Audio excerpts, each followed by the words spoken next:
Assalamualaikum warahmatullahi wabarakatuh. Kembali lagi bersama saya KudeTR. Kali ini ada Servisa notebook Acer ya, notebook Acer dengan tipe ES1-131.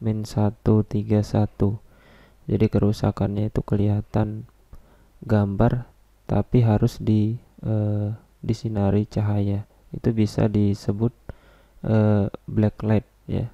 Biasanya rusaknya itu pada komponen yang ada di sekitaran jalur LPDS atau di bagian LCD inverter. Oke, di bagian sini yang pertama kita cek terlebih dahulu untuk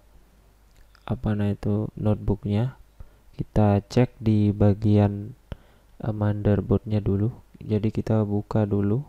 eh, saya mau cek di bagian jalur LPDS-nya apakah itu normal. Baru kalau udah normal, baru saya cek di bagian LCD-nya ya, di bagian inverter LCD-nya. Oke. Oke, kita buka di bagian sini, kita buka terlebih dahulu untuk notebooknya. Kita buka setiap bautnya. Jadi semua baut itu harus kita lepas terlebih dahulu. Oke. Kita mau cek di bagian jalur LPDS-nya apakah normal. Oke, kita buka harddisknya. Jadi kita harus lepas semuanya terlebih dahulu sampai cuma ada motherboardnya aja. Oke, seperti ini. Kemudian kita singkirkan untuk casing dari notebooknya. Oke, kita udah cek ya, karena di bagian sini saya loncati aja untuk proses pengecekan dari motherboardnya. Itu normal untuk motherboardnya. Nah, sekarang kita di jalur LPDS-nya itu normal ya. Nah, sekarang kita lanjut ke bagian LCD-nya, di bagian inverternya. Oke, kita buka LCD-nya ya, baut-bautnya itu kita lepas. Kemudian kita cek terlebih dahulu apakah ada di bagian fleksibel LPDS-nya itu mungkin longgar gitu. Kita coba, ternyata nggak bisa ya. Nah, untuk backlightnya seperti ini. Kalau kita dekatkan cahaya di belakangnya itu bakalan tampil seperti ini. Jadi otomatis ada kerusakan di bagian jalur dari inverternya ya, di jalur inverter. Oke, seperti ini untuk kerusakannya. Jadi kalau kita dekatkan cahaya di belakang dari LCD-nya itu bakalan kelihatan. Oke, kita cek di bagian LCD-nya. Oke, kita cek dulu setiap komponennya, ada mungkin yang short apa enggak. Kita cek mungkin mulai dari kapasitornya yang short atau enggak, screen-nya. Oke, kita cek terlebih dahulu di bagian sini. Untuk setiap semua kapasitor itu kita harus cek terlebih dahulu apakah ada yang short atau tidak.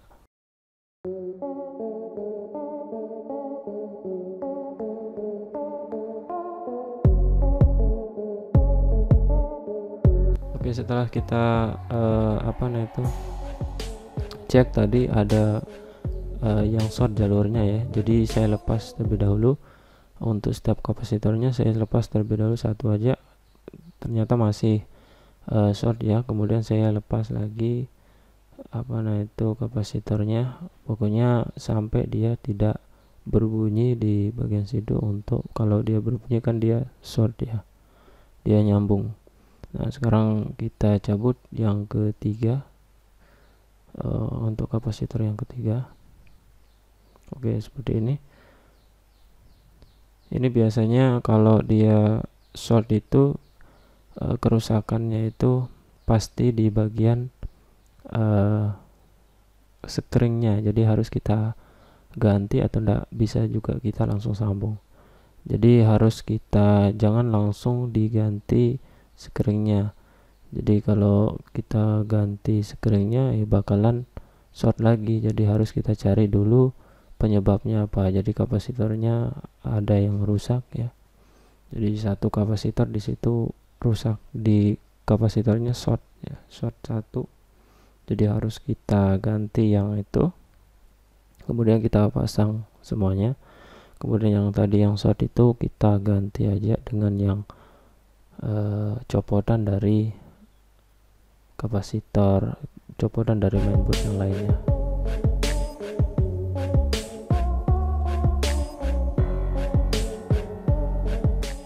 Oke, kemudian kita pasang yang tiga-tiganya tadi.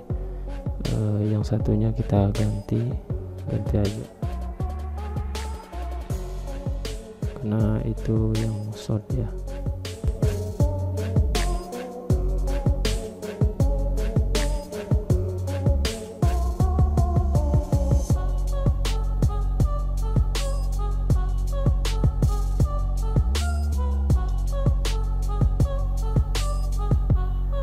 Oke, kita cek ya, berarti udah berhenti short ya. Nah, tinggal kita carikan yang short yang ini. Di ini saya pakai bekas TV ya, jadi saya ambilkan kapasitornya dari situ. Jadi saya ambilkan, kemudian saya pasangkan di bagian inverter dari LCD nya.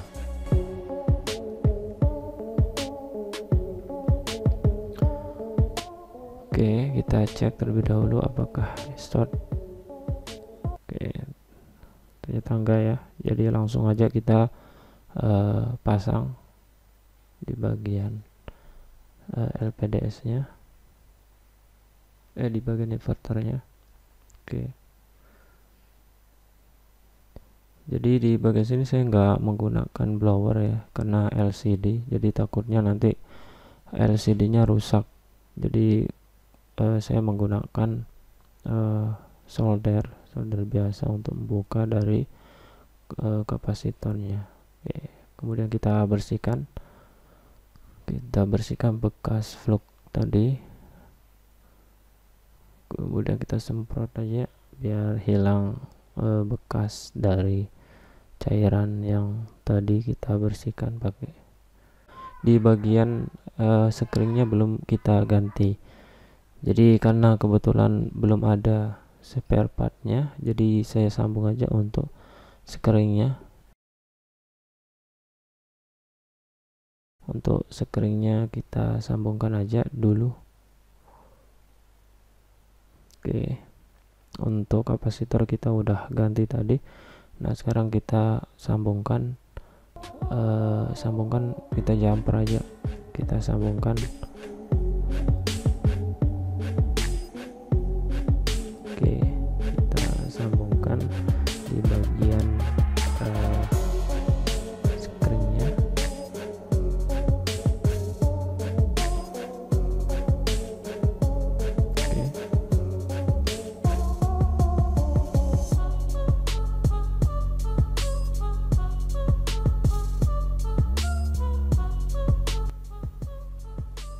Oke, seperti ini untuk penyambungannya. Nah, sekarang kita putuskan aja. Oke, kita udah sambungkan ya untuk screennya. Jadi kita nggak pakai screen, jadi langsung aja disambungkan. Kemudian kita tes lagi apakah tersambung. Oke, nah sekarang kita bersihkan lagi pakai cairan thinner ya. Oke, seperti ini. Kemudian kita semprot lagi, kita semprot, kemudian kita pakaikan tisu. Oke, setelah itu kita tes lagi apakah ada short lagi. Oke, kalau udah berarti aman ya, jadi langsung aja kita pasang lagi untuk LPDS nya, kabel fleksibel LPDS nya kita sambung, kemudian kita langsung hidupkan apakah bisa.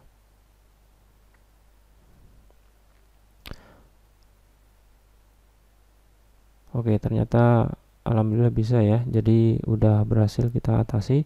Jadi kerusakannya di bagian komponen kapasitornya yang short, sehingga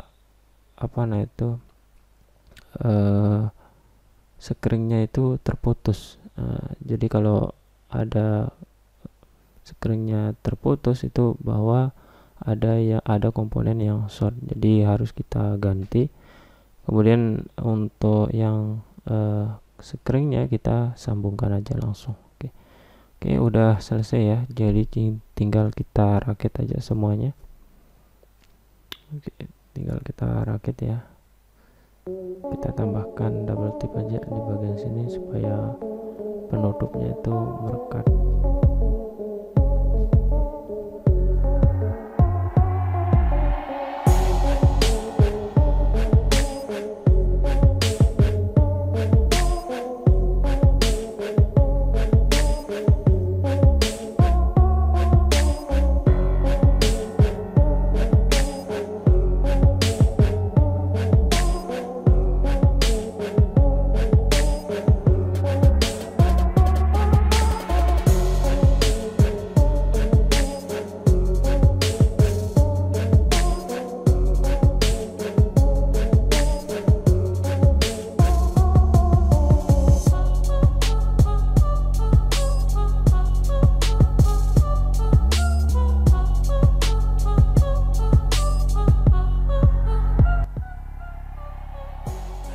Oke, kalau udah kita langsung pasang aja untuk fleksibel RTDS nya. Kita kasih double tip lagi di bagian kabel fleksibel RTDS nya. Oke, kita kasih double tip ya. Kemudian kita pasang bautnya.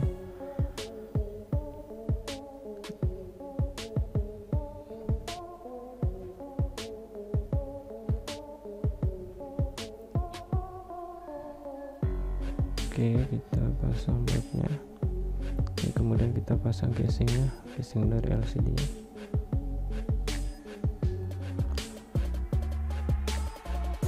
Oke, udah selesai ya untuk masalah dari black light.